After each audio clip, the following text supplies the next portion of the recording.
What is up, fight fans? Welcome back to another episode of the MMAnomaly Show, No Filter. I am your host, Olin, aka MMAnomaly, and with me, as usual, is my co-host, Jive Turkey Nano. How we doing, Nano?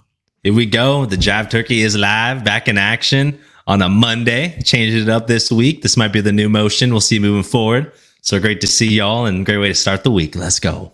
Absolutely. We are back. We are live, and we are super excited to talk with Jive about UFC 291 and also what happened in this boxing event, folks. My goodness. Wow. Terrence Crawford versus Errol Spence. Just an absolute display of skill from one man, at least, for sure. I don't want to say I told you so, folks, but I definitely told you so a little bit on last week's episode. I definitely felt like this was going to be the outcome of the fight, but before I dive into some stats and kind of how I generally felt about the performance, what were your thoughts on Errol Spence Jr. versus Terrence Crawford here, Nano? Yeah, I thought it was definitely a bit more one-sided than I was anticipating. Certainly eventful nonetheless. I will say it was hard to fully diagnose it. I need to go back and watch it again. To be honest, we had two TVs going. So we had Alex Pereira, then Jan going at it. And then we also saw Terrence Crawford and Spence going at it as well. So it was a little tough at times. You know, was able to catch the knockdowns. You're watching the replays. Yeah, looking back and forth. Jan and Alex had some lulls in it. So I was able to focus, really in there on the Terrence Crawford and Spence fight. And really, I should say, the clinic that Terrence, combine their names there. Terrence Crawford put on. Phenomenal showing. I was actually looking at the cards here just to double check. And outside of maybe the first or third round, they did not have Spence winning anything. And that's how it felt going in there. Again, for the 9 rounds, he was knocked down 3 separate times, twice in the same round. And really what it boiled down to was, a fighter, a warrior going out on a shield. And I feel like, maybe some of that experience or lack of experience showed in Errol Spence. Some like Terrence Crawford, who has over 40 fights, has over 30 knockouts. And again, we knew going in there, he's special. He moves different. He can switch hands. And he's durable as all hell, and he was able to weather the storm early. He was able to establish himself. And it just felt like he was able to get in and out of range a little bit better, timing, the counter punches, everything about him, man. It was just an accumulation of damage there from Errol Spence. And again, Warrior went out on a shield, but man, Crawford is a dog. He's a dog, man. He earned it. That's a big fight for boxing, big for the sport, man. And hopefully he could go out and get himself another big fight here, maybe this year or early next year. But that was a fun one. What did you think, brother? Absolutely agree, man. I can't agree with you more. I think that this was a star-making performance. For the people that haven't heard of Terrence Crawford, A, you're probably new to boxing. You're definitely got to be new here if you don't know this guy. And B, if you don't know, now you know, as they say. What's up, Black Hotto? Welcome to the chat. We up in this beach. So, man, dude, we're talking about the boxing matches right now, Black Hotto, and my goodness, Terrence Crawford put on a magnificent performance against Errol Spence. This was all Crawford. From round 1 to the very end of this fight, folks, it was the Bud Crawford show. In the end, Terrence Crawford was able to land 185 out of 369 total punches, meaning he landed at a 50% clip across this fight, folks. He went 87 out of 206. Again, 42% of his jabs landed, and an unreal 98 out of 263. Let me do the quick math for you. Carry the 1, hold the 2. That's 60% landed in power punches, folks. Spence was down in round 2 and twice in round 7. And in round 9, the referee had seen enough and had to rush in there to save a young man, folks. Bud Crawford put hands on that young man from the start to the very finish. And not only was he just making a masterclass out of this, but everything was there, folks. Everything. The showmanship in between rounds. What does he do? I'm sorry. It wasn't even in between rounds. It's when he dropped his opponent. He walks over to the corner, looks over the ropes, directs his attention to the other champ that's one weight class higher than this weight class, that he just came up to himself in recent years. He looks at that guy and says, "You're next. You're next." and then grabbed his dick like, let's go, brother. Dude. Savage. Crawford put on an absolute star-studded show. It was incredible. Like, awe-inspiring. That is definitely a boxing match. And again, you can call me a boxing hater. I am a huge boxing fan, actually, though. This is one of the few boxing matches in recent years that I will probably go back and watch quite a few more times. It was a masterclass. I love that. Yeah, put boxing back on the map, man. Great momentum, great excitement around the sport. And like you said, he was in his zone, man, calling out the champ above him. Tico Tech, what up, Tico Tech, a.k.a. I Can Only Count to 9, the homie. Let's go. Yeah, great performance, great outing, great night of boxing, great night of MMA. I called it the most violent night we've had all year because it was a good one, man. Yeah, I mean, we've all heard of, the legendary Silent Night. Well, ladies and gentlemen, this past Saturday, it was a violent night, and everybody won. Almost everybody. It was a sad night for Dustin Poirier fans like myself. Fair, but yeah. Fuck, it was a great night of fights, and, it's one of the reasons I love this sport. You hear me say it probably like a broken record, but this is the reason I love this sport, folks. Whether it's my favorite fighter in the world winning or my favorite fighter in the world losing, this sport has the highest of highs and the lowest of lows. And that's what keeps me tuning in each and every week. So, that being said, we typically like to play a little matchmaking here.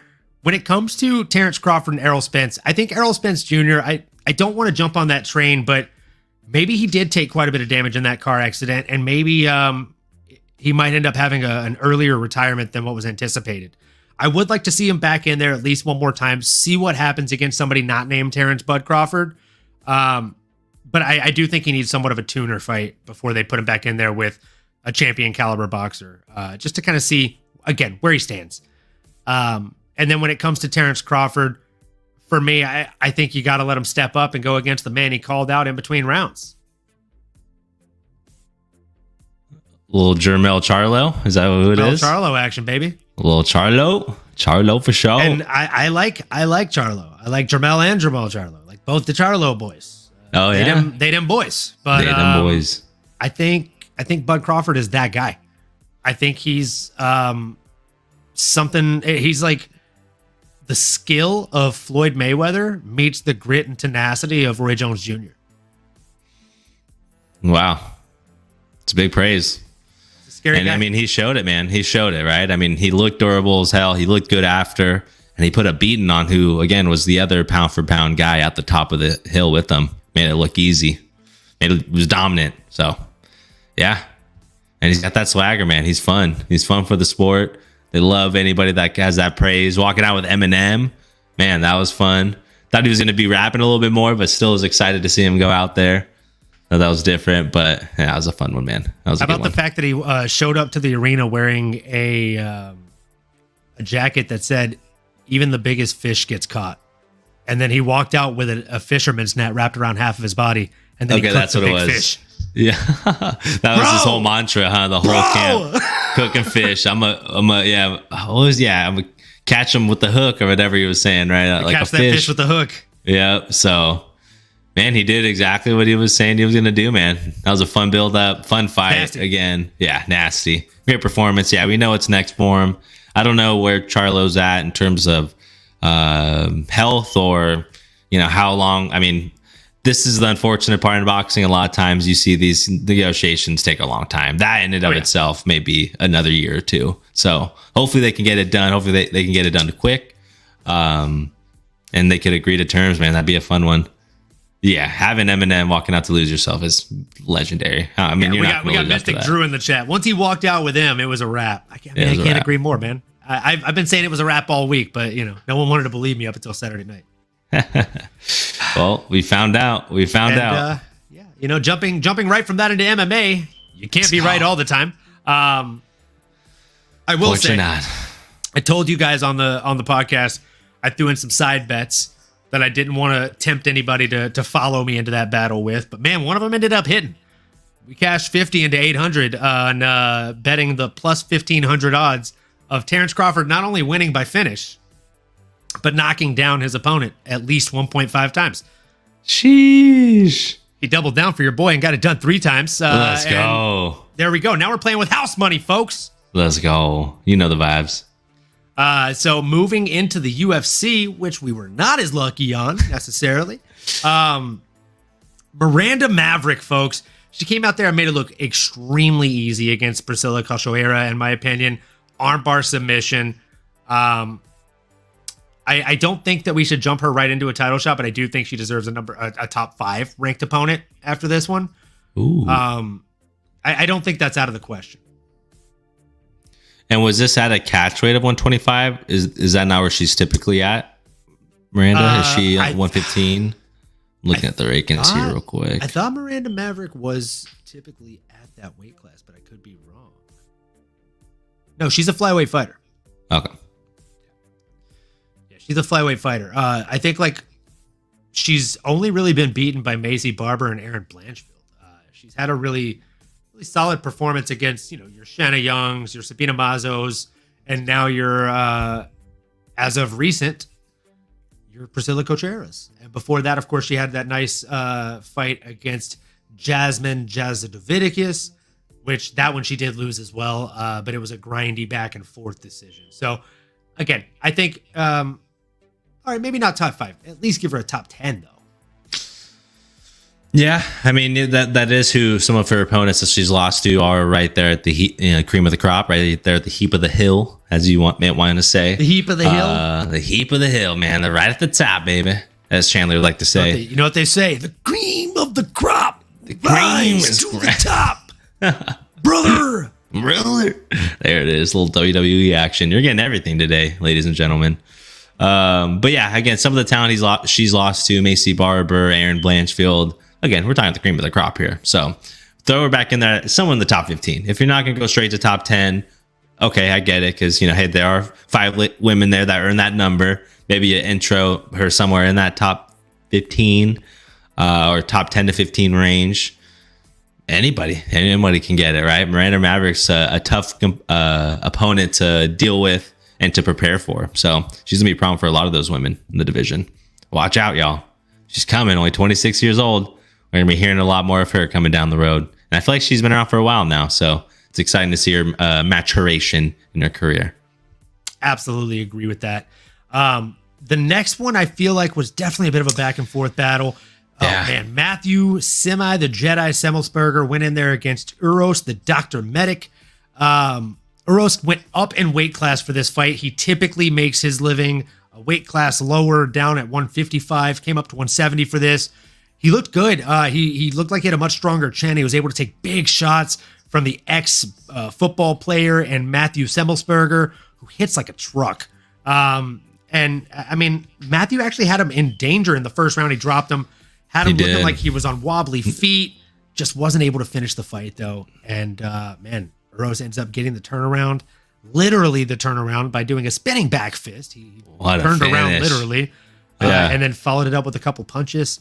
I thought it was a bit of an early stoppage maybe, but at the same time, I just know that Matthew is able to typically battle out of those types of situations, but he was badly compromised. So I'm not here to get angry at the referee and say it was an early stoppage or a bad stoppage. Would I have liked to see him let the men work a little bit longer? Absolutely, bro. I love skilled violence. Give these men a chance to work. Of course. Especially after Matthew had a chance to recover as well himself.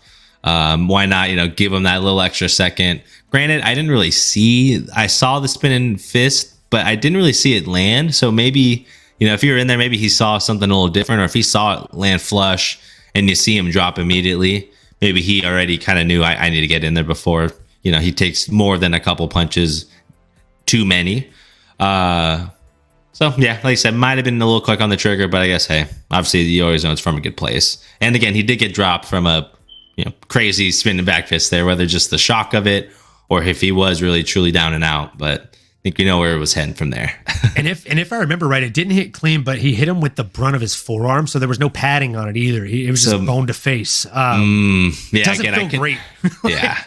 Yeah, it happened so quick, it couldn't really tell where it hit. But yeah, I mean, and if that's the case, then oof.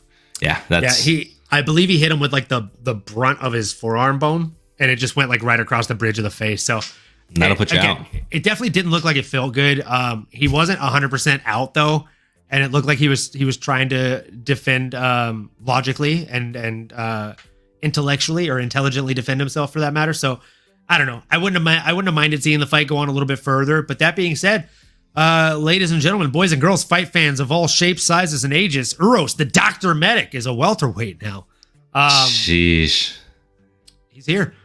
I don't think he's ready for a top 15 quite yet. I wouldn't mind him fighting somebody like right outside the top 15, maybe like a top 20, top 25 fighter in that division. It's a very stacked division. There's a lot of names outside of the top 15. I'm trying to think who he'd match up really, really well with.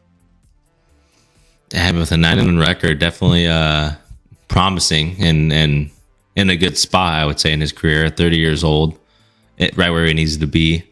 But I mean, it's tough, like you just mentioned. I mean, stylistically, I mean, there's a lot of names. I mean, someone like a Santiago Ponzinibbio or Daniel Rodriguez. I was literally thinking like a Ponzinibbio or an Alex Morono.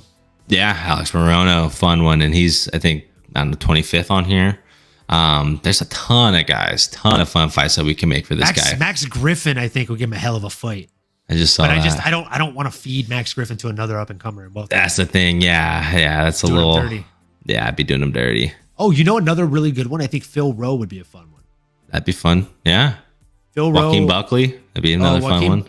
Joaquin Buckley, I think, is good. And even though he's like way out of the top 15, he's one of those guys that's not going to accept that kind of fight. He wants a name-worthy person, and he's not going to accept someone that puts him in a risk of losing, having the right to call somebody out like that. Yeah, it's a good call. Yeah. That makes it pretty tough. Yeah, there's a lot of good names there, dude. I think Phil Rowe, the first one you said, Santiago Ponzinibbio, if they want to give him someone a little bit higher on the food chain, and then maybe like a Chaos Williams or an Alex Morono, any of those four names I think stack up really, really well against him, and would be a really, really nice kind of welcoming committee to welcome into the welterweight division further. Speaking of welterweight division, we had Darius Flowers stepping in on short notice to come in against Jake Matthews in the next one. Big Jake Matthews fan. Darius Flowers, I thought, had one of the coolest intros with Bruce Buffer I've ever seen.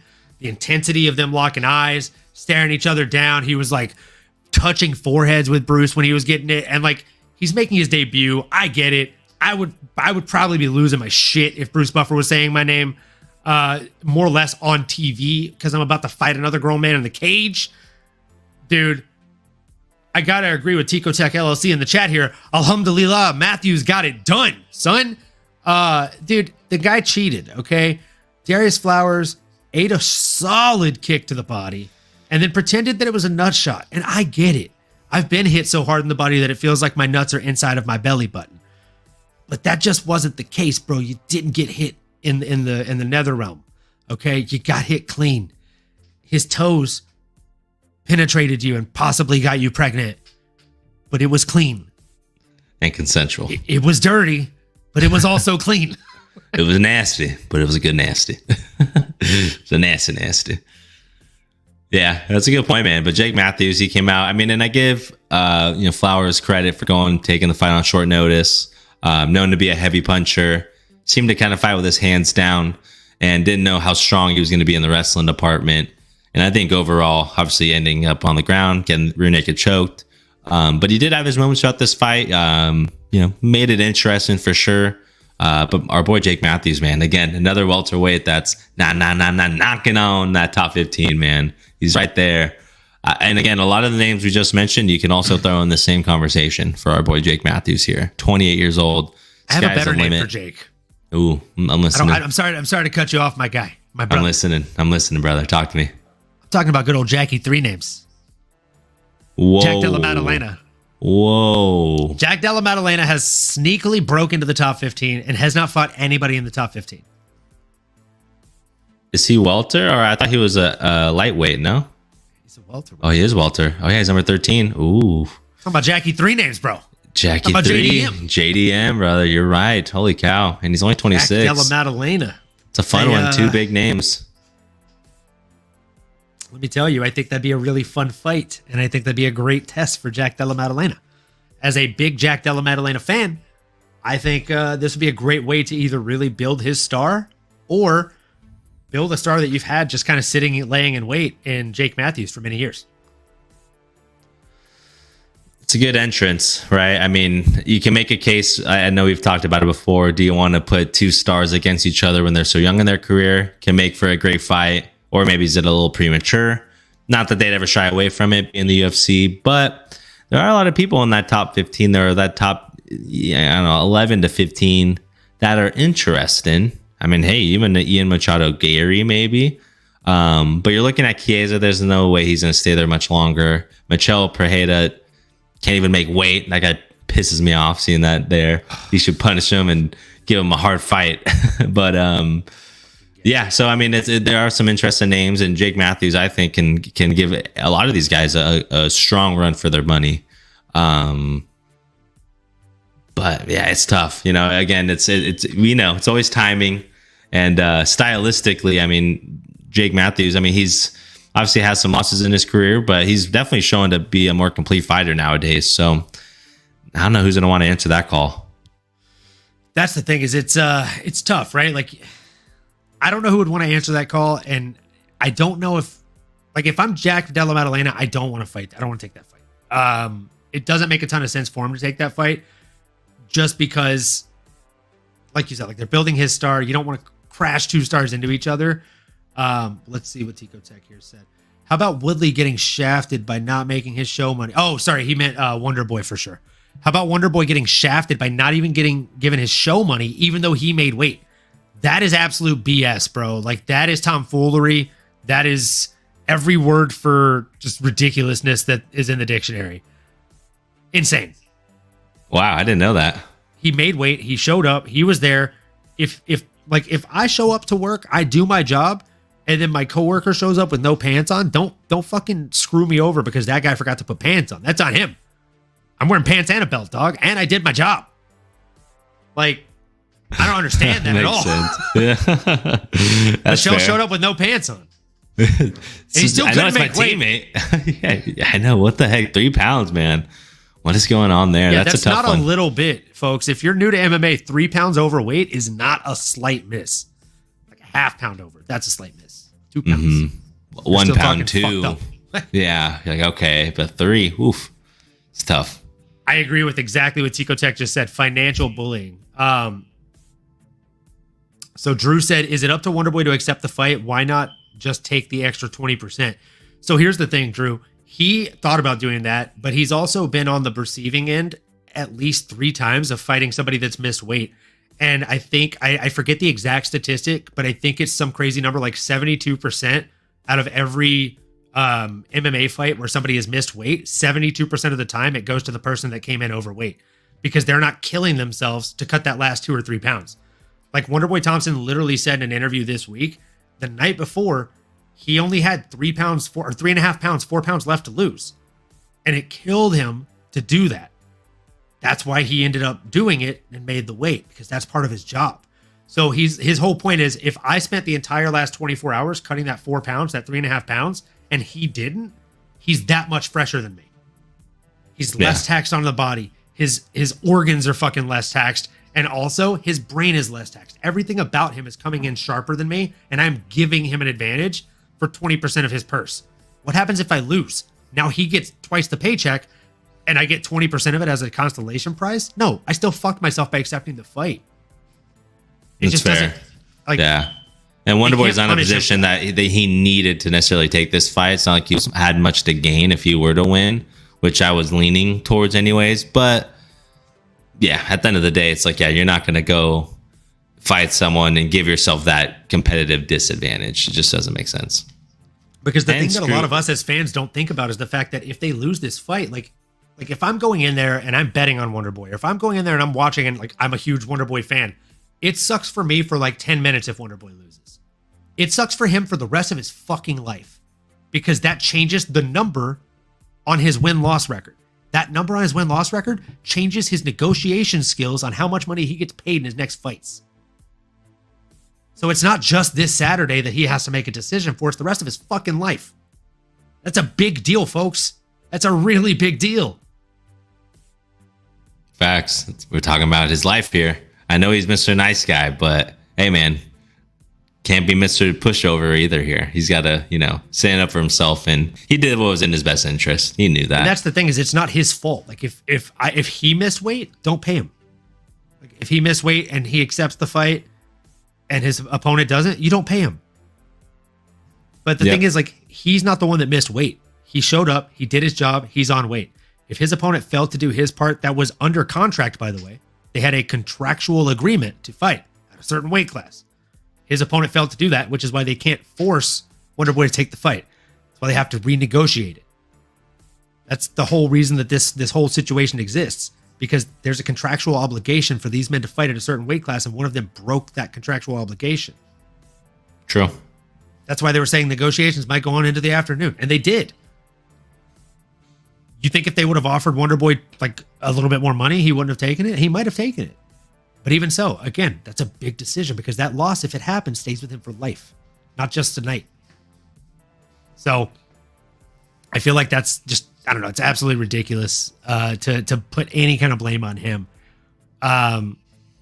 Moving into the next fight, though, we're not even in the fucking main card, and we're talking about the main card here. Roman Kopylov, another win for the Ben Askren family. Sheesh. Oh, there you go. Funky. I love that Chase Hooper literally was at the event, took a video of himself in the crowd, and then panned the camera to Roman Kopylov and was like, "You guys, I'm just taking a video of myself. So that way, all of you that say you've never seen me and Roman in the same room at the same time can cut it out." Put that to rest.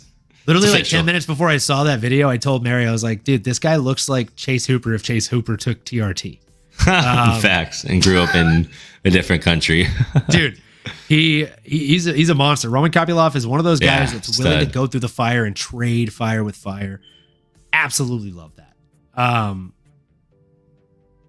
I feel like he's one of those guys that's going to be a future star because he's willing to take shots, to deal shots, and he's also just a pretty prolific striker. Typically, when we see guys come from that side of the world, guys that come from Russia, let's just call a spade, most of the time are grapplers. It's very cool to see a Russian striker, and boy, is this guy a striker. He's got 11 wins, and 10 of them were knockouts. So 0 submissions, by the way, folks. Like, he is a striker, make no mistake. Curious to hear your thoughts on this kid, and man, just what you thought of that fight.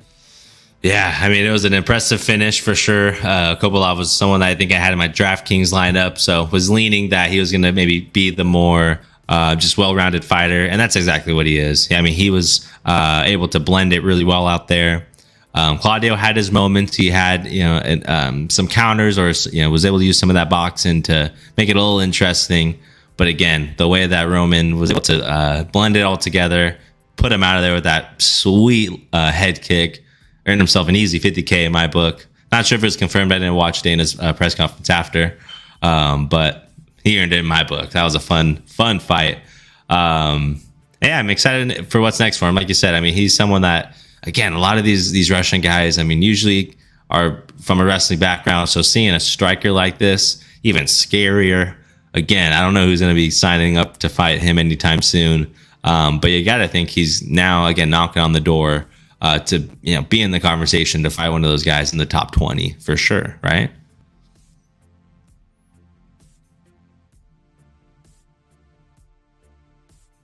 Oh, amateur hour. My God, I was just excited to jump back in there. Yeah, no, that makes a lot of sense. And also got a little bit distracted by the chat over here too. Tico Tech again, just throwing straight heat in the chat today, folks. 20% of 20K. -20K, which is 20K to show, 20K to win, doesn't seem worth it, right? So again, right, like you're talking about, let's see, 4, so you're talking about 8K. You're talking about 8K if he beats you. That's how much of his money goes to you.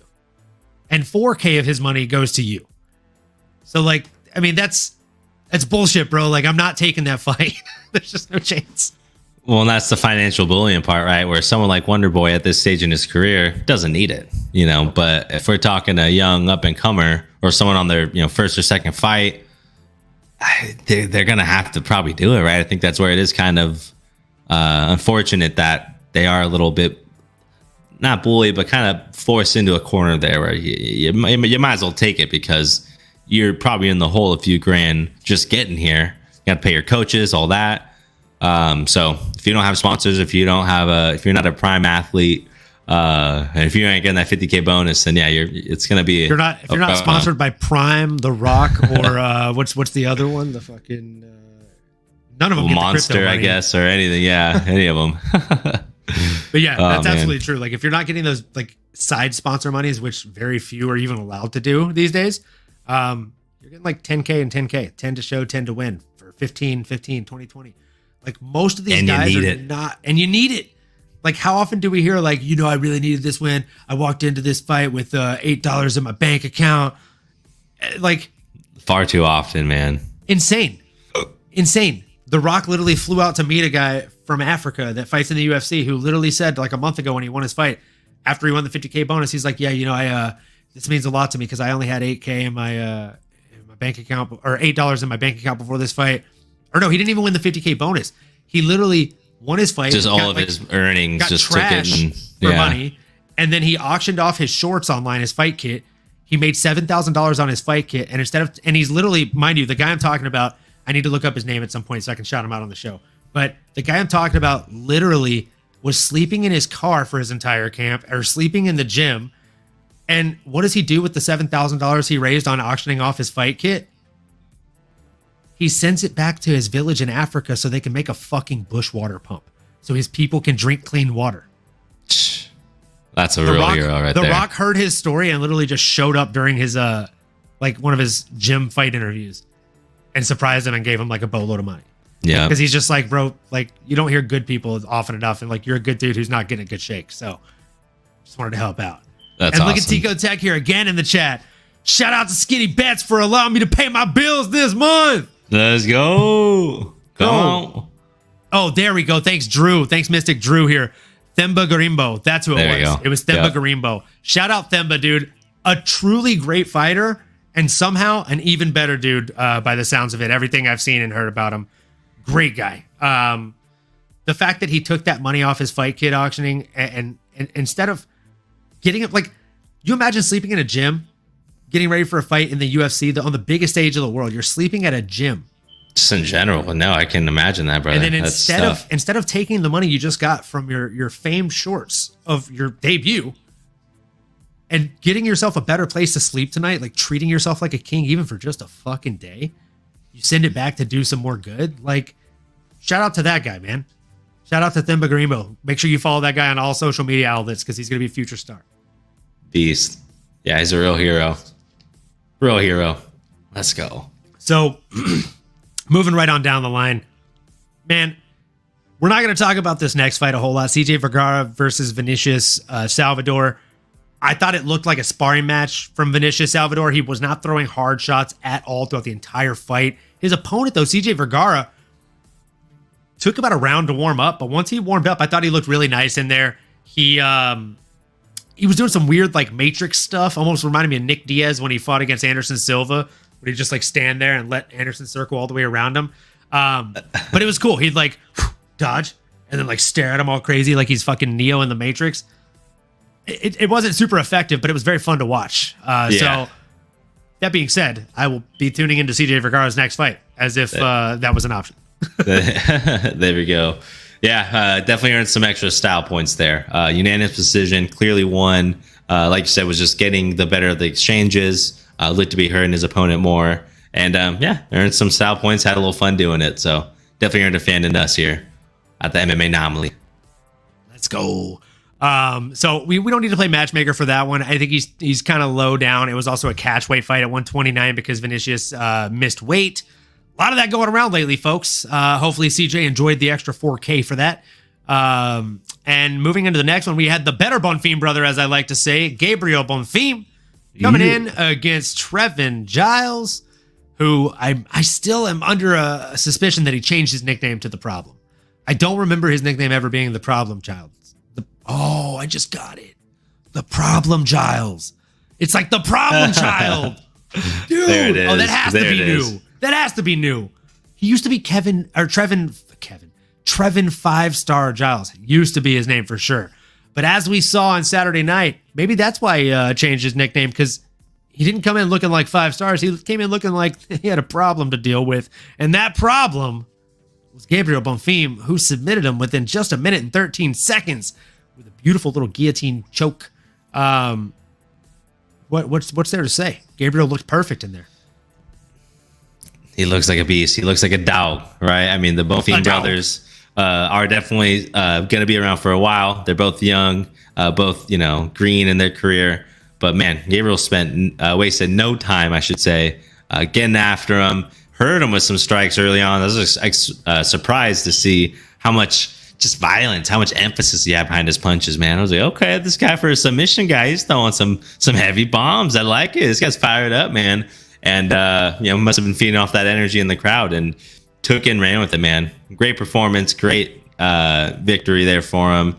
And again, another talented welterweight that should be right there knocking on the door for, there's a lot of talent that in this division. Michael Moraes, there's so many names, honestly, that we can throw him in there with, and he's going to be a problem for a lot of these guys, man. Yeah. And I think that's the worst thing about him is the fact that he matches up pretty well against most of the people in the division. And he seems he's only getting better. Yeah, he's young, he's getting better, and he's very well-rounded in his career. Like, the guy is able to submit you pretty much anywhere the fight goes. He has 12 submissions out of 15 fights, or rather 15 wins. Yeah, 15 fights. He's fucking undefeated. Right. But 12 out of 15 wins come by way of submission. The other 3 come by way of KO/TKO. I mean, the only thing that I think this guy actually doesn't do well is anything involving the judges, because he doesn't fucking like them. He doesn't fucking need them. The guy, he's a finisher. And Dana loves that. So Dana's going to want to pole vault him right on up the fucking listings. He's had 3 fights in the UFC, if you count his fight against Trey Waters on Dana White's Contender Series all the way back in 2022. I know, long time ago, back in September. Again, he just made his freaking Dana White Contender Series debut in September of 2022. Folks, just to put it into perspective, we are still just now in 2023, and he's already had 2 fights and 2 wins.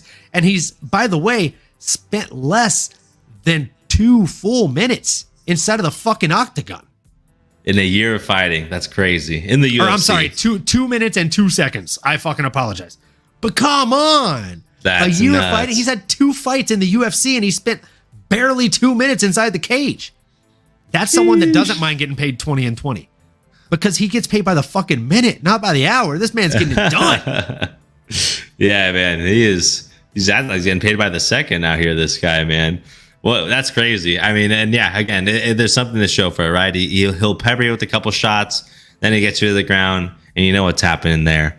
It's crazy. It's been a long time since we've seen a real dominant Brazilian jiu-jitsu artist like this. So excited, and he's only getting better. Like I said, sky's the limit, man. A lot of names you could throw at him, I should say.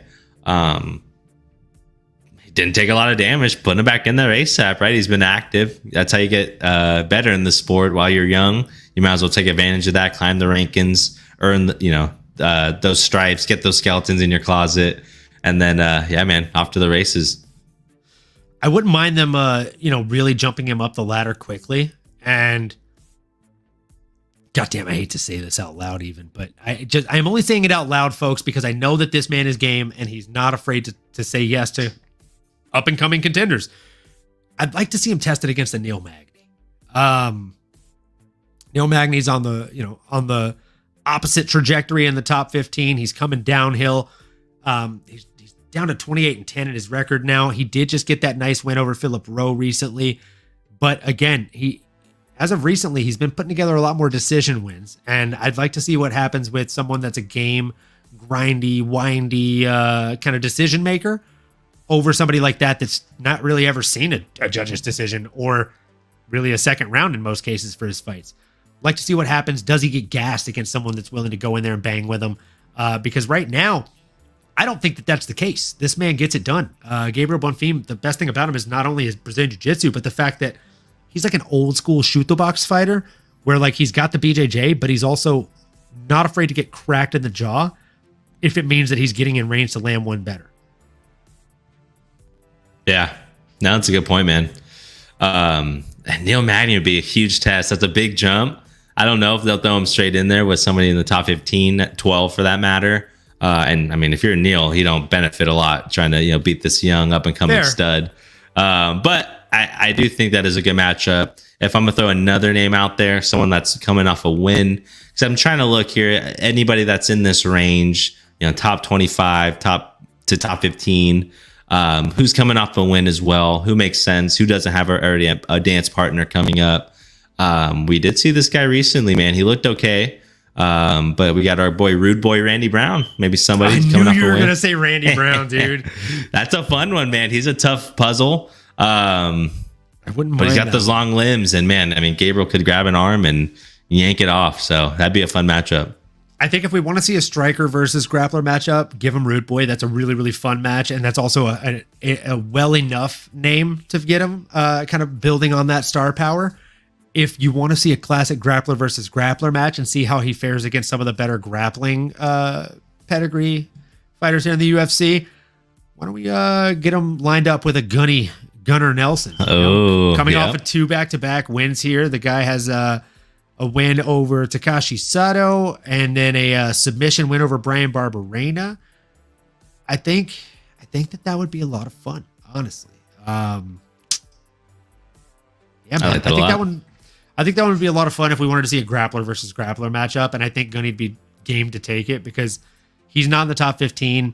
He's right outside the top 20 for that matter, one rank lower than Randy Brown according to the People's MMA's rankings. That being said, I do feel like they match up really well against each other. One guy's a little bit more rangy and gunny, and it would also prove a couple of tests for a Gabriel Bonfim in how does he get in when somebody is rangy and kind of clever and technical with their grappling abilities as well. Yeah, it's a good call. I like it. So moving into the main card, folks, we've already made it. And boy, did it start off with a freaking bang. You had Kevin Big Mouth Holland coming in there against Michael Chiesa. I said some things were going to happen. I didn't know that it was going to be like this. I did say that I thought there was a chance Kevin Holland comes in here and big brothers him, that he could end up being very large for him because he's big for the weight class in general. We've seen him fight at 185 and win fights fairly easily. And the only time he actually gets wrestle fucked, for lack of better words, is in 185 when guys are much bigger and stronger than him. And we're not talking about a 185er here. We are, however, talking about what the Black Otto just said. Travis Luter BJJ, baby. He's a Travis Luter BJJ black belt. And he went out there and he got the Darce choke, folks. He made it look beautiful. He made it look just perfect. Honestly, a minute or a 1 round in, 2 minutes and 39 seconds into the whole fight. He looked really good. He was landing at range. He seemed like he was getting the better of Chiesa everywhere the fight goes. And honestly, it's exactly what Turtle just said in the chat here. Kevin was money, baby. People keep sleeping on his ground game. I will never sleep on Kevin's ground game, Turtle. The thing here with me is this. I think he's a very great grappler. No. He's very good at Brazilian Jiu-Jitsu. But his grappling and chain wrestling could use work. And now that he has a dedicated grappling coach, I think that those are 2 very big holes that we're going to see just fucking filled with that liquid cement, brother. There's not going to be a hole there anymore. Not very soon. Curious to hear your thoughts on that performance, Nano. What did you think of the fight kind of building up and how it played out? Man, the buildup was fun. I think leading up to it, watching the embeddeds, watching just some of the fight conference, some of the exchanges. Honestly, I was starting to get a little worried with my pick here of going with Kevin Holland because I'm looking at Chiesa and I'm like, man, he looks big, looks strong, looks focused, kind of big brother in him, giving him the old pat, talking about his ring and all this stuff, Kevin Holland not looking at him in the eyes, I thought was interesting. A little mind game tactic there. And then as soon as the fight started, man, it was kind of how I thought. Chiesa circling around, trying to get to his spots, avoid Kevin's heavy punches. Because when he hits you, man, he starts throwing them. Starts throwing that leather. It's bad news bears for you. And that's kind of how it looked for Chiesa. I think he was able to stuff that takedown. And like Tico Tech said, man, he was focused, stuffed the takedown. I think that gained a lot of confidence and momentum in the fight. And that Darshoke was freaking sweet. I don't think we should have took some odds on that. Kevin Holland for a submission, did not see that coming. What a fight, what a performance for our boy Big Mouth, man. Big statement for Big Mouth. Man, I literally called that we might see a Darce choke during this card, which we don't see a ton of Darce chokes in the UFC actually, get pulled, especially not that beautifully. But fuck, I didn't think it was gonna be that guy. I didn't think he was like, I could have seen it being in that fight, but I just didn't think it'd be Kevin Holland pulling it on fucking Chiesa. Like exactly that. If anything, maybe the other way around. Yeah, nuts, absolutely nutty. But a great performance, man. And he joked about going back up to 185. Maybe he just doesn't want to do the weight cut. Maybe it's too tough for him. Maybe he was saying it jokingly. He clearly can make both weights, but Dana usually likes his fighters to choose one. Pick a lane. Yep, especially if you're going to be ranked. Like, let's be fair to everyone else. If you're going to stick somewhere, so I'm curious if he's going to stick around. Like, he should stick at 170. When he goes up to 185, I feel like this is the best chance for us to see his grappling improve and a lot of other things improve, because when he's at 170, he's not having to give up strength and muscle and size to these bigger guys. Because if I'm as good of a grappler as you, but you're stronger than me, and you're well versed in the realm of grappling, well, now all of a sudden maybe you're a better grappler than me tonight, because you're stronger than me and you're bigger than me and you're fucking big brothering me, which is literally what we saw Kevin go in there and do to Chiesa. Like, folks, we're not talking about a crazy fight where he landed like 100 strikes, but as you hear Nano talking about him, Nano literally said, like, when he throws, he starts throwing leather. The guy only threw 19 total strikes from fucking pillar to post, from start to finish. That's all he threw across the entire fight, but he landed 12 of them. Oh, and 9 of those 12 were significant. Oh, and he stuffed 5 out of 5 fucking takedowns against Chiesa, which a lot easier said than done. The guy has really solid entries. And the fact that Kevin was able to actually not dodge those, but negate them in such a masterful way, this is truly the sign of a Kevin Holland that could be a contender of tomorrow, especially if he continues to sharpen that iron the way he has. Turtle here in the chat, which I think is the homie Andrew. Kevin watched tape. You saw that uppercut was totally making Chiesa uncomfortable. He was very well prepared this fight. I couldn't agree more. That uppercut not only was hurting and making Chiesa very uncomfortable, but it was keeping him very honest. If I see somebody pumping that uppercut, even if they're feigning it and testing with it and just kind of poking it in my realm, in my guard, I'm going to think a lot more before I shoot for a double leg or even a single leg for that matter. I'm going to start trying to get clever with my entries and takedowns because I don't want to eat those hands coming in. And I think that's where you saw the hesitation come in for Chiesa in that fight. And that's something that played into the fact that he went 0 for 5 on takedown attempts against Kevin Holland. Kevin Holland was doing everything right in that fight. Yeah. Perfect execution. Great game plan. Smart. Like he kind of mentioned during the fight or leading up to it. Hey, I'm learning. Hey, I'm growing. Hey, I'm practicing my wrestling. Hired someone full time. That's exactly what you need to do, man. You got to be honest with yourself and, work on those gaps. And that's exactly what he's been doing. And hey, if he ends up taking Chiesa's spot there at 12, some really exciting fights for him. And really, I mean, nobody that's too well. Actually, there are some names up there that, as you get towards the top, are pretty scary. And I wouldn't want to see him fight a Khamzat or a Shavkat. Well, I mean, not a Khamzat. We already saw that one, even though it was a weird fiasco leading up to it. But I do want to see that rematch someday. I just don't want that anytime this year or next year. No. But hey, I mean, a Sean Brady, a Joff Neal, Vicente Luque, even Magny. I mean, all would be fun fights against Kevin Holland. I'm not mad at any of those. I honestly think Sean Brady or Jeff Neal would probably be a really, really fun fight for him.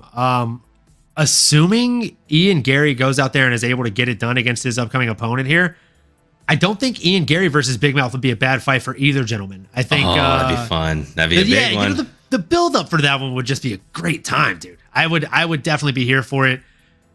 And like if nobody can beat this fucking Ian Gary guy, you got to call Big Mouth. Bring in the big guns or the Big Mouth. Here we go. The Black Hato said the fact he hadn't fought in almost 2 years, he looked like a fighter who hasn't fought in 2 years. That being Michael Chiesa, yeah, I agree. Yeah, that's absolutely true. And the fact that he had taken 2 years off, there's reasons for that, right? He was having back issues. He actually talked candidly to Daniel Cormier on whether or not he should take his doctor's recommendations and get the back surgeries. And Daniel told him straight up, don't do it, because he did it before the second Stipe fight. And he said that's why he lost a lot of those fights that he lost, right? Like, or it was before that one. I think he did it right after the first Stipe fights when he got the back surgery. But he said he wasn't able to train again. He wasn't able to shoot takedowns and double legs like he used to. So, and back surgeries are a scary thing. You know, like a lot of times, more often than not, when you talk to people that have had those types of surgeries, they will be the first to tell you that when you come in, it's like a jackhammer going into the ground, bro. Like once that jackhammer is pulled up out of the pavement, the earth is kind of never the same again. It's always going to be a little bit different. Even if you repave and re-pour that concrete, it's going to be a little different, brother. I feel that, man. Once you crack the canvas there, man, there's no going back. That makes sense.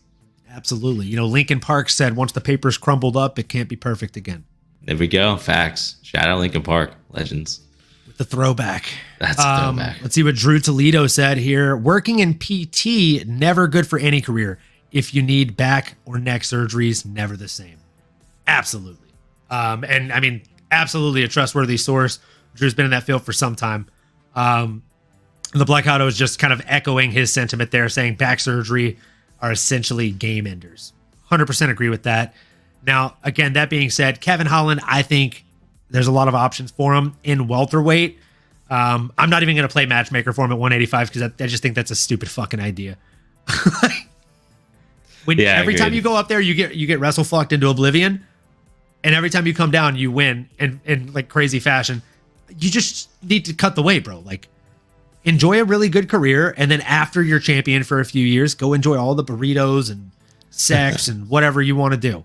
But until then, you know, stay your happy ass at 170, and we'll go ahead and jump into talking about Bobby King Green coming in against Tony Ferguson.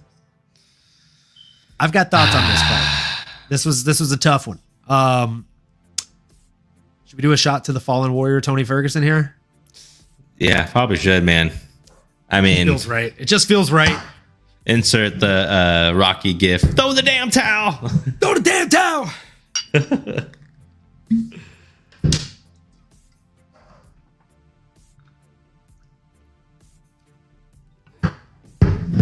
Yeah, what a performance. I mean, Bobby Green, and again, the odds and everything were going to tell you that was probably what was going to happen. But, man, just salute. Cheers. R.I.P. Tony. To Tony and the other legends.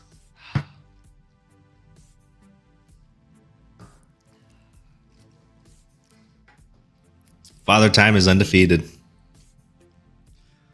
As Eric said here, goats come and go. Boats float. He's a boat. Tony's a boat. He's a boat. One of the best of all time, folks. He's a boat. He's not the greatest of all time, but he's one of the best of all time. He's a boat. He's a boat. And I don't know about this 5 fights in the championship. I think it should be just no more fights. And frankly, he just looked hesitant, looked like trigger shy. Just couldn't get it going. He did look trigger shy. He looked very, very trigger shy. He looked hesitant. He was overthinking in there. And I think this is the first time that I've ever seen Tony think inside of the octagon. And one of the greatest things that made him a boat in the original fights that he had, mainly I think about the fights with your Donald Cowboy Cerrone's of the world. Shout out to the Hall of Fame shirt. And also your Anthony Pettis of the world. Like Groovy Lando Venata was another really good example of it, where he'd be in a fight, he'd be losing the fight, and then he would stop thinking and start throwing and just go into a flow state, almost the way that Adesanya does when he's in a real firefight. Having that innate ability to flow in there is incredible and just an asset. It's a superpower. And I feel like now he's having to think that superpower is gone. That's literally everything that made Tony Ferguson a special being in there. And it just might be time to hang him up as a result.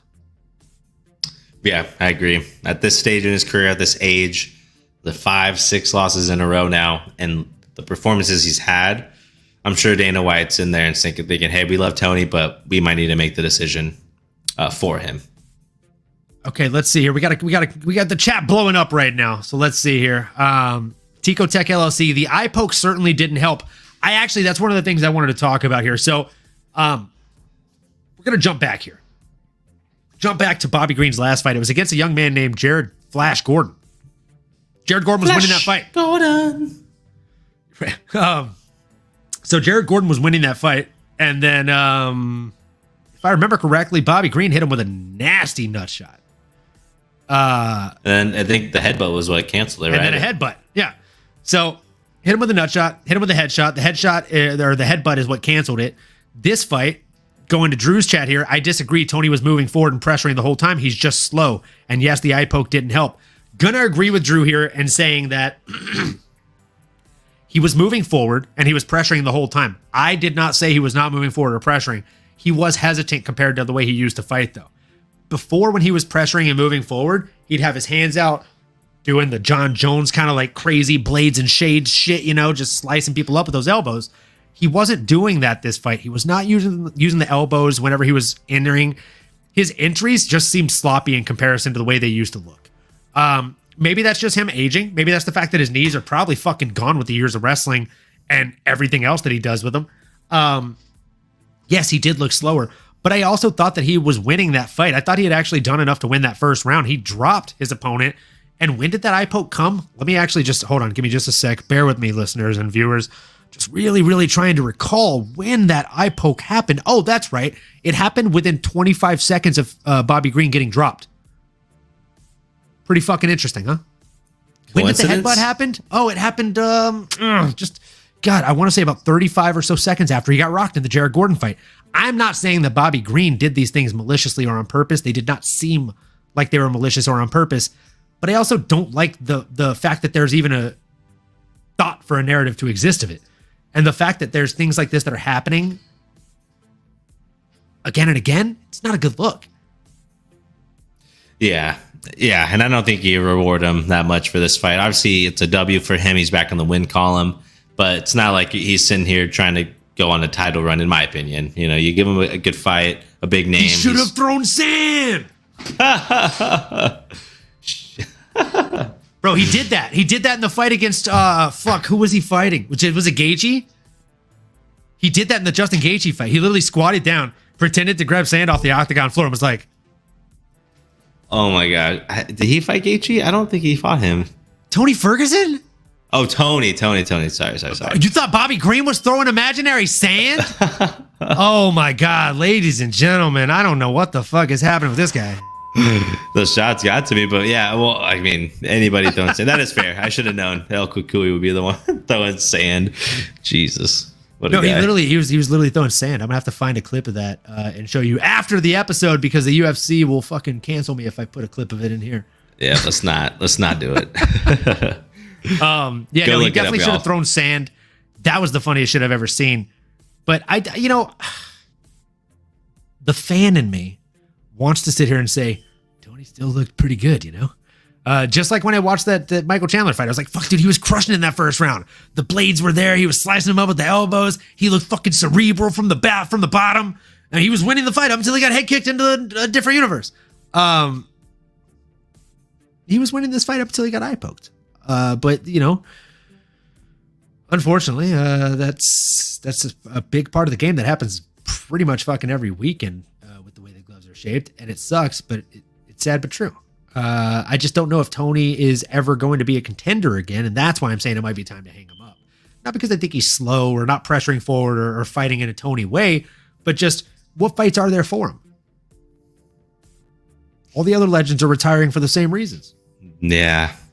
Yeah, it's a short list. There's not a lot of people. Frankly, as a fan, I don't think I'd want to see it. After that kind of performance from Tony, it's not the same. You don't want to see Michael Jordan in a Wizards uniform. You don't want to see Shaq in a Celtics uniform or the Suns uniform. And you don't want to see Tony in a Bellator shirt. Am I right?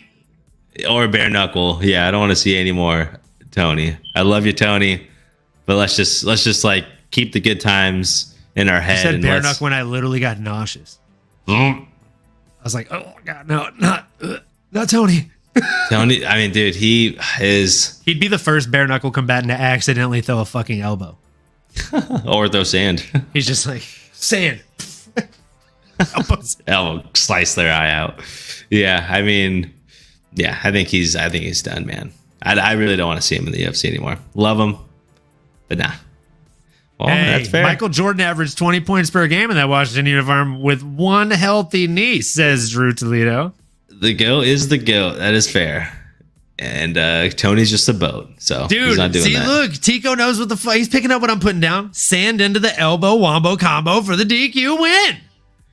Well, the win would be for the other guy, but Tony would win the hearts of millions. It'd be fun. Yeah, you'd go out with a bang. Tony That's Ferguson fantastic. versus Jake Paul, bare knuckle boxing. Make it happen. Do it. Send it. I'm kidding. Please don't fucking do that. God. Part of me died saying that out loud. Yeah, please don't. And yeah, for Bobby Green, I don't care to make matchmaker for him because I don't feel like that did anything for him as far as the lightweight division goes. Give him someone outside of the top 15. If that's how he's able to put away an aging Tony Ferguson, granted, it was impressive that he got the sub. Come on.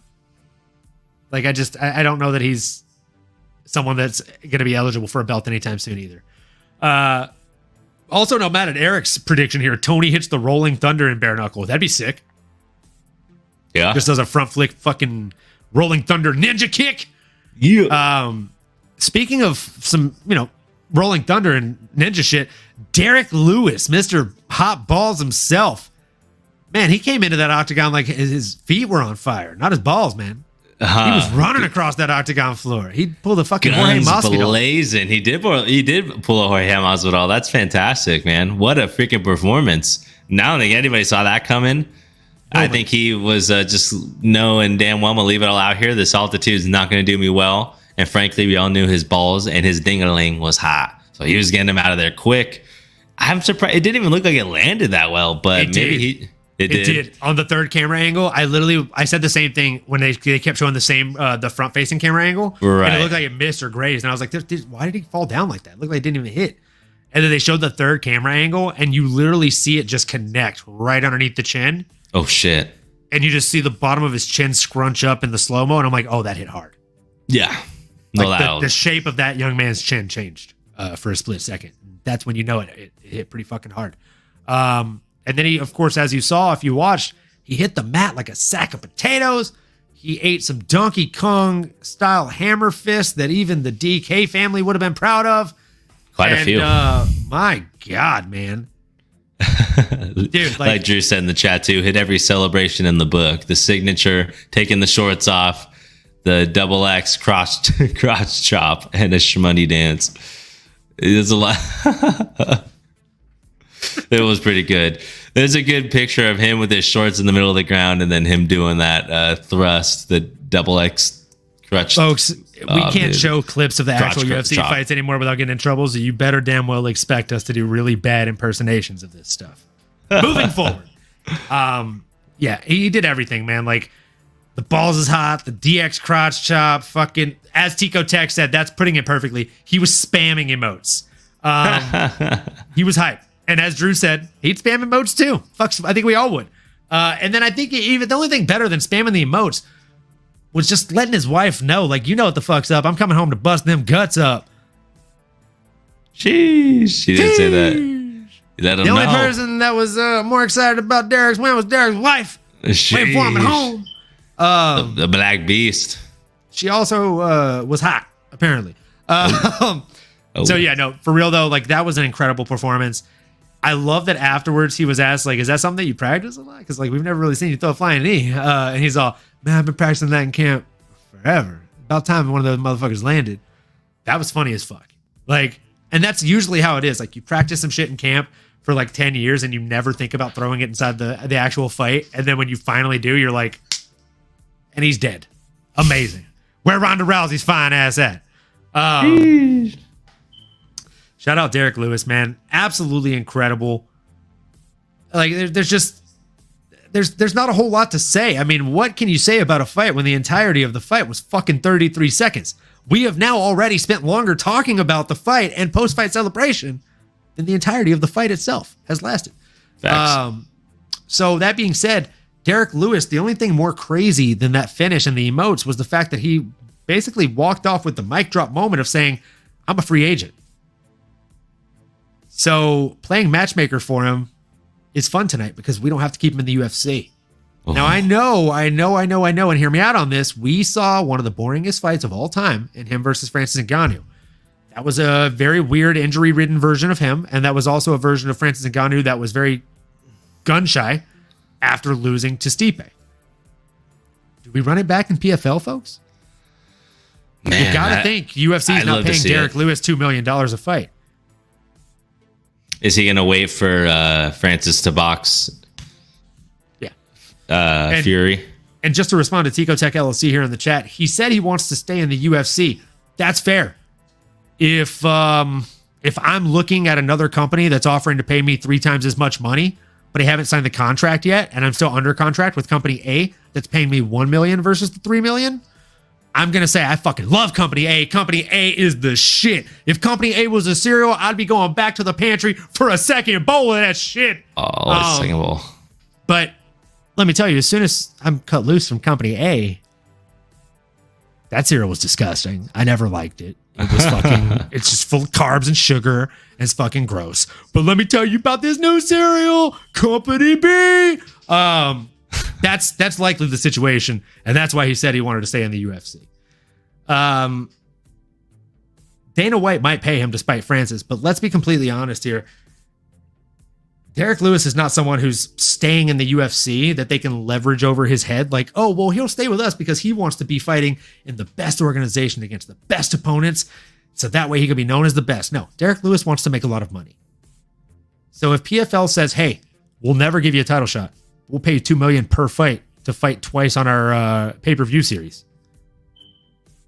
Well, that's $4 million more than he will make in the fucking UFC in the next 2 years. And he's not fighting for a belt there either. True. So what's the loss? Not much of one. Definitely worth the conversation, right? It'd be smart to look into it. And again, this is if he still wants to continue fighting, right? I mean, does he think at 38 years old, is he trying to go back for a title run? Or like we're talking about here, is there maybe 1 or 2 prize fights that you're eyeing for him? Like a Derek or like a Ngannou, or maybe a do boxing. I don't know that really suits him. It's probably PFL or bare knuckle. I could see him getting in there and scrapping, or power slap. How fun to be the first UFC fighter to go try cross over there. No, we don't. No, we don't do that. Dana White might poach him. I can see Dana poaching him, but fuck, man, we can't do it. We cannot send this young man to freaking power slap, bro. I just can't do it. What up, Z? Welcome to the chat. Live Jive. Live Jive. Going good, man. Good to see you. Chatting about the card. Let us know if there are any fights that surprised you or any favorites from this weekend. Talked some boxing. Covered a lot this hour, man, and home stretch. Good. Home stretch coming into it here. Speaking of home stretch, we got the main event of the evening. We got Alex Poatan Pareda coming in against Jan Blachowicz, legendary Polish power. Man, the legendary Polish power looked like maybe it had been diluted. Someone poisoned the water hole. I don't know what the fuck was happening. What is that guy Poatan's chin made of? Leather, bamboo. Built like an ox, man. That guy, he looked phenomenal. He was big in there. At times, would get hit or looked to be wobbly, but he wore it just fine. I mean, he was staying in there. He was active with the leg kicks. He was active to the body, going upstairs, and just accumulation of damage, right? Really won the fight for him. People were seemingly upset with the decision here. Jan certainly seemed upset. I don't know if it's just bad luck or maybe his kind of, I don't want to say boring fighting style, but to be honest, it's just not exhilarating, right? I mean, I think he's 41 years old, maybe partially just as he gets older, it's hard, right? But when you think of the Polish power, you think of him knocking out Luke Rockhold crazily. You think of him, getting the championship belt, beating the crap out of Dominic Reyes, having some big fights. But yeah, this version of Jan just, wasn't there. Even his last fight against Magomed, it was a draw, and it was the most lackluster draw main event and we've seen in a while. So, hey, I mean, if you're going to lean somewhere, lean the guy that was busier on the feet, that looked to be doing a little bit more damage there. Yeah, Jan did get 3 takedowns, but like you like to point out, it was 3 out of 8 attempts. I mean, less than 50%. I mean, okay. I don't know. Again, I mean, I don't disagree with the decision. I thought Jan won. Again, this was during the Spence fight. I'm listening, or I'm watching but not listening. So I almost felt, I thought Jan did enough just because of the wrestling. I thought that was just what was going to give him the nod. But what were your thoughts on it? Yeah, no, I thought it was a really close fight. I thought the fight went similar to the way I thought it was going to go. The only thing that really surprised me was Alex Pereira's ability to overcome the grappling after the first round. He came out very strong in the second round. I would say that most of those better grapple heavy exchanges were landed in the first round for Jan, which is what I predicted. I thought he'd come out wrestle heavy in the beginning, which would be the opposite kind of approach that he took in the fight against Adesanya. That being said, I thought that this was already confirmed to have been for the vacant title, so I was under the impression that this was going to be a 5-round fight. If this were a 5-round fight, I truly think that Alex would have started to gas out a little bit more, and we probably could have seen a different outcome. Because across a 15-minute fight, whether you like it or not, Jan Blachowicz had over 5 minutes of control time. That's over a whole round of top position control time over his opponent, which when there's less than 20 strikes of a differentiator in the actual fight, it's tough to say that it was a really easy decision to make as far as who won. Do I think it was a robbery? Do I think they made the wrong call? Not a chance. I did think that Jan lost that fight. I thought that Alex did just enough to win. That being said, I don't know how he does against some of the other opposition there that aren't 40 years old. Like Authentic Z said here in the chat, Jan gassed at the end of the second. The guy's 40. We couldn't expect anything else. Still got mad love for him, though. Like, completely agree. And then to Eric's point, how strong is Izzy, though? Or is Alex just too depleted down there at 185? Yes to both of your questions. Was he more depleted at 185? Yes, he shouldn't have been able to fucking cut that much weight and go down there. He's a weight bully for that. But is Izzy super duper strong? Not a chance. Izzy is not a one-punch power knockout guy. He is a precision knockout guy that sprinkles pepper on you until you're fucking cooked. And then once you're cooked, then he just stabs you with the fucking fork. And all it takes is one time after that, right? Because every single time before then, it's like he's just tapping you with the fork. And you're like, oh, that can't penetrate my defenses. That can't penetrate my armor. I'm stronger than him. And then once he weakens your armor and chink, just chinks it away, then he just fucking goes for the kill shot. That's the difference between him and Poatan. Poatan can go for the kill shot 10 seconds into the fucking fight because he has that option. He has that nuclear option. But that being said, at 205, I think the nuclear option's gone for him. His power does not carry the same way that it does. And the speed that he carries at 185 has also gone down once going up to 205. He looked a hair slower in there. The power was not doing to Jan what it does to everybody else that he touched with it at 185. So that tells me he's going to have a hell of a time fighting these kind of bigger grapple heavy fighters. Like Ankalaev is just going to bully him and take his fucking lunch money. Oof. I mean, yeah, he definitely can play some bully ball with him and just not let him off the ground for 14 minutes and 59 seconds or 25 if it's a main card. And if you're the UFC, you probably aren't matching him up there, right? After him beating Jan, maybe just give him the nod automatically and maybe just go straight to a Yuri Prochazka if he's healthy. That one on paper sounds fun.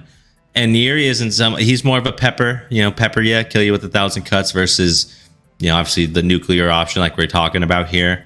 But he's also been rocked before and he's shared the octagon with the Glover Teixeira. So that would be a fun narrative. And yeah, I mean, Alex, like you said, I mean, he's scary as all hell and one of the best fighters and definitely just a problem at 185 or 205 if he ends up staying here now. But I do think he beats most of these guys. Maybe Malcolm gives him some trouble or maybe Jamal Hill once he gets healthy. But that injury is a big setback for him. Yuri does have all the skills as well. Wouldn't be surprised if Yuri puts him out. Yeah, no, I mean, absolutely. it's different when you get to that level. They're big, they're talented, and they're durable. Yeah, I mean, that's the thing, dude. It only takes one hit there. It only takes one hit at 205, especially if you're just coming up from 185. Like, you're fighting much bigger guys. Maybe not if you're Alex. Alex looked much bigger than Jan in that fight, which is insane. Yeah, still gained 20 pounds in 24 hours, so he was big. But Jan as well. Those guys are big. Those guys are big boys as well. Let's not get twisted. Those are definitely big boys. Yeah. So yeah, I think the next fight for him is definitely going to end up being against a Yuri Prochazka. I wouldn't be mad at that. I think that fight makes a lot of sense for him. And then as far as Jan, like, I don't know if it's time to hang him up or not, but I also don't know that there's another title run in the works for him. This is the second time that he's been given the shot at a vacant UFC light heavyweight title. I mean, that's the thing. Like, it's how many times are we going to give him a title shot when he has had lackluster performances and, to Blackado's point, kind of a bad game plan. Authentic Z, of course, is disagreeing here in the chat with the Blackado, saying that he doesn't think it was a bad game plan. He thinks he's just older and slowing down. I actually agree with Z. I think it was a solid game plan. Wrestling him in the beginning was the right play. I just think that, as you're saying, like, once you hit that 40-year age mark and you're going against someone that's much younger than you and Alex Poatan, cardio is going to play a factor. Strength is going to play a factor. Speed is going to play a factor. And those quick twitch muscles that you need to use for every single takedown, they're going to start to burn out on you. And if they burn out on you and they're not burning out on your opponent, boy, you're in for a long night. Really long night. I hope you're right, Blacado. I hope Alex will be fine at 205. I know this was his first fight and he should look better in the future, but I just don't think that one punch knockout power is going to be something that transfers all the way up into this weight class. With that being said, we do have one more fight to talk about here. The real main event, folks. Let's go. Dustin, the Diamond Poirier, coming in against Justin, the Highlight Gaethje, for the BMF made up belt. Nano, what did you think of this fight, man?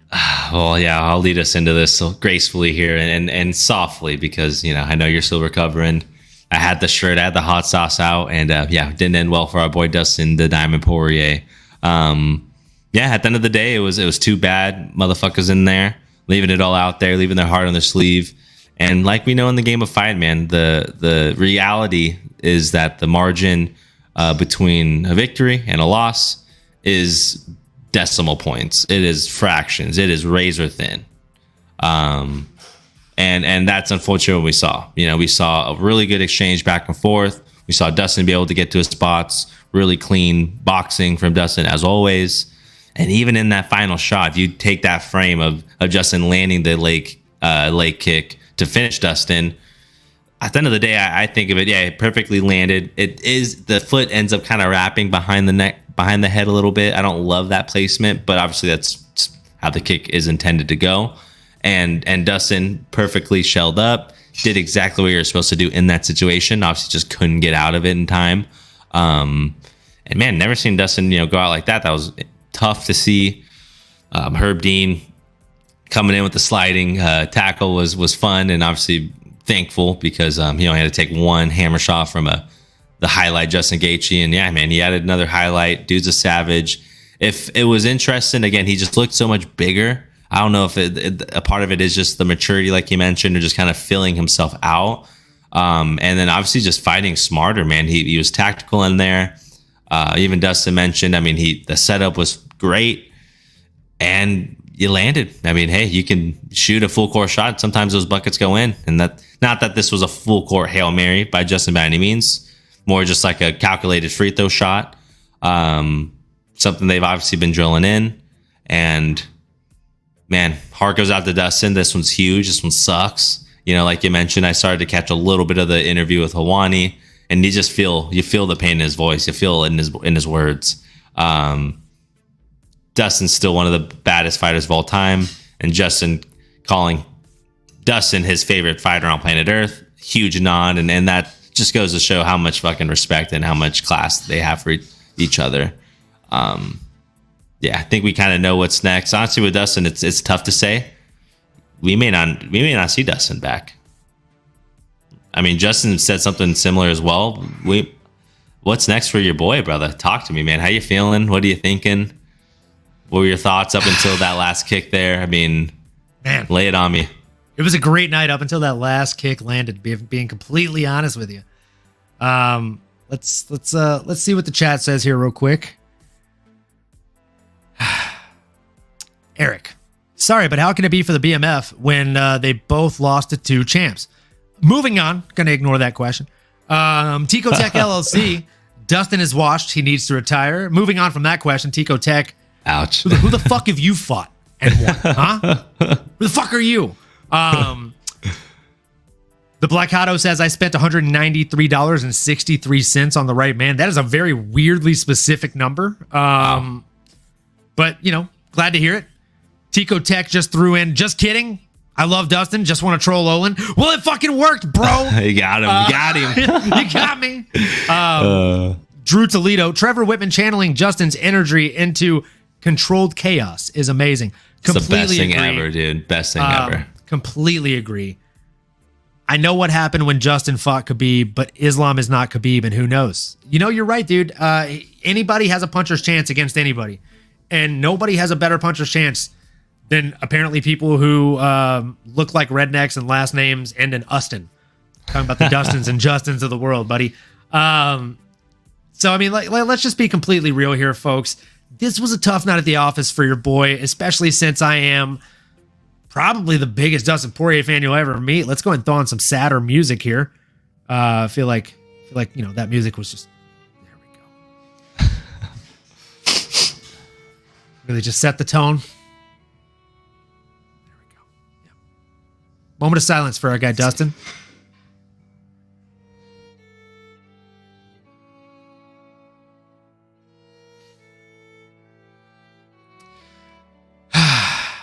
With that moment of silence, I'm going to go ahead and quote the late, great Confucius. Okay, Confucius once said, our greatest glory is not in never falling, but in rising every time we fall. That's something that Dustin does better than any man alive, folks. Dustin Poirier said himself that adversity introduces a man to himself. Dustin Poirier is a man that's been introduced to himself a great number of times, folks. This is nothing new. You win in fighting and you lose in fighting. Most importantly, you learn in fighting. He doesn't mind losing to somebody like Justin because Justin earned it. But at the same time, he minds losing to Justin because the night he lost to Khabib, he lost to a better fighter. When he lost to Justin, he lost to a fighter that just did better than him. A fighter that he knows he can beat and has beaten. He can come back, folks. He will come back, and he will make that sacrifice again. He will make that walk again. He will get it done again. Dustin Poirier is a diamond, and diamonds are forever. So throw your diamonds in the sky if you feel my vibe, okay? Dustin's going to come back, folks. It's not over. It's never over. He's going to make it. He's going to keep on keeping on. And you can bet your ass that this won't be the last time we've seen the diamond ride. I think what ends up happening is this. Picture with me, if you will.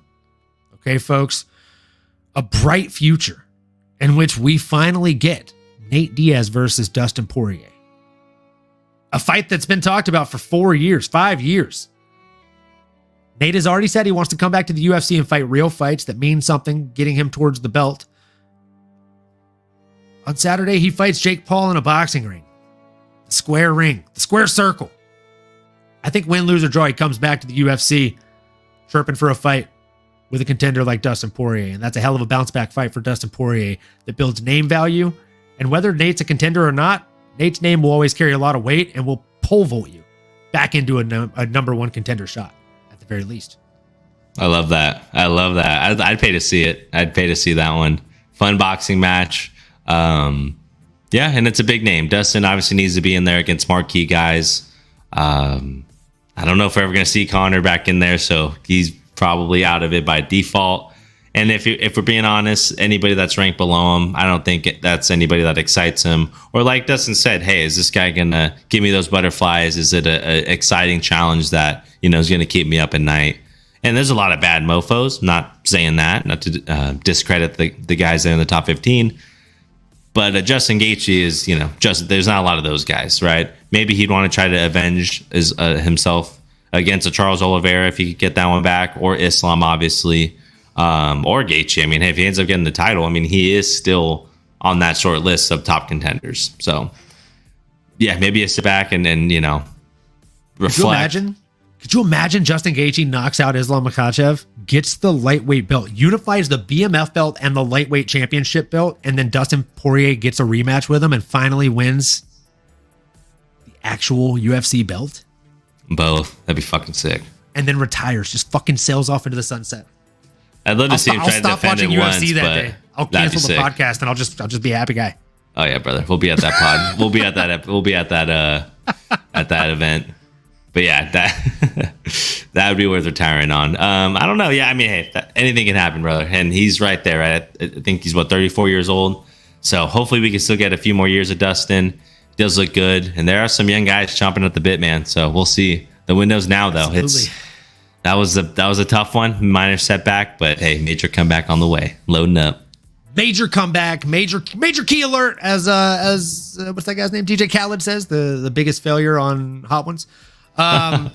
So, folks, this is going to be the new structure, I think. I think we're going to do Mondays and Thursdays. We're going to do Monday nights to go over what we saw on Saturday night, and then we're going to use Thursday nights to talk about what we saw on Tuesday night on Tough, as well as what we're planning on seeing on the following Saturday night. Definitely let us know on Twitter, on here, etc. if you like the new kind of flow Mondays and Thursdays. If there's another day that you think would work better, please leave it in our suggestions box, which is non-existent. AKA just send me a fucking DM on literally any social media outlet, and I will take that into consideration. But next weekend, we actually have a pretty solid card, guys. We got Corey the Sandman Sandhagen finally fighting Rob Font, one that I feel like has been pushed back a number of times. But I'm actually more excited about the co-main event this weekend, dude. We got Jessica Andrade, a little pit bull, coming in against Tatiana Suarez, which will arguably be Tatiana's biggest test since joining the UFC. Oh, big facts. Big facts. That's our girl, Pitbull, Andrade. Come on now. Beast. I'm excited. Also, a lot of really, really good bets, too. There's a lot of fun betting lines, in my opinion. Some that we can possibly take advantage of. I'm looking at that Jake Hadley versus Cody Durden one. It's already moved 50 points in the last 2 days. Oh, shoot. Good eye. Reasons. There's reasons. There's reasons. Come on. We'll be talking about that off air for sure and setting up our picks. Sounds good. There's a few of them. The Damon Jackson fight against Billy Quarantillo also, I feel like, sneaky good fight. Absolutely. Even sneakier good odds. Blackado is saying in the chat here, he thinks Dustin retires if he doesn't see a real route to the title. He gives him 2 years. I agree. If there's no real route to the title in the next year and a half, he retires. It's what he wants, right? Like, he doesn't want to be a fake fighter or just a fun fighter. He wants to be here for a reason. Tico Tech jumping on the bandwagon. Love to hear it. This next card is looking good, as he says. Lots of sleepers. I completely agree. Billy Q versus Damon Jackson. That's my early call for sleeper of the night. I also think Kyler Phillips versus Howney Barcelos has fireworks written all the fuck over it. Dustin Jacoby against Kennedy and Chekwu. Come on. Someone's literally going to go to sleep in that fight. I think that's just a given. Literally. We got Diego Lopez coming in against Gavin Tucker. But you know, all of us who know who fucking Diego Lopez is, we're all going to be here on Saturday night saying, "Where are you?" I'm so sorry. Cannot sleep. I cannot dream tonight. Diego Lopez, if you don't know who that is, seriously. Best hairstyle in the UFC. Dude literally looks just like the dude from Blink 182. Talking about, what is his name? Tom Melange? Something like that. Dude, honestly, sleeper fight card. Ignacio coming in against Ludovic Klein. I would have liked to have originally seen the Corey Sandhagen versus Zumair Nurmagomedov fight, but Corey versus Rob Font, I'm not mad at all. I think there's a number one contender that emerges from that fight, possibly, depending on what it looks like. And then obviously, if Tatiana Suarez does the thing here, you got to give this chick at least a number one contender shot. I view this as a number one contender shot, though, myself. A lot on the line on this one. I'm excited to break it down with you, brother. Absolutely. And then, of course, we have another banger of a fight coming in on Tuesday, which is fucking just tomorrow. This week is already flying by. On The Ultimate Fighter. We're going to be covering that on Thursday's episode as well. So whether you're new here, old here, returning, whatever the case may be, if you're on YouTube, if you're on Twitch, make sure you like, comment, subscribe, smash that bell for notifications. And if you're listening to us on the podcast networks that you choose instead, I know you can't subscribe and smash bells for that one, but please make sure you review the podcast. Give us 5 stars. And if you don't give us 5 stars, tell us how to get 5 stars next time, folks. That's what we're doing this for. We're doing this for you guys. And yeah, I can't wait for Tough Katona, baby. I know you're hyped up. This is fucking McGregor's best chance to win and somehow do the best comeback in history, because you know Katona's the best chance at beating Timur Valiev. And if he does, he's going to win the season. That's a really good chance, man. But like I said, he's got to get through a tough test this upcoming Tuesday, man. Excited to see. Let's go. Yes, he does. And I, for one, am here for it. I can't fucking wait. Again, as usual, thank you guys for joining. Can't wait to see you guys come in again on Thursday. And make sure if you join on Thursday, can't wait to hear your picks for the fights. We'll be doing a little bet versus bet action, me and Nano. And look forward to hearing you guys either break apart our picks or tell us how fucking awesome they are. Either way, we will see you then. And until then, keep the passion for mixed martial arts alive, folks. We fucking love you guys.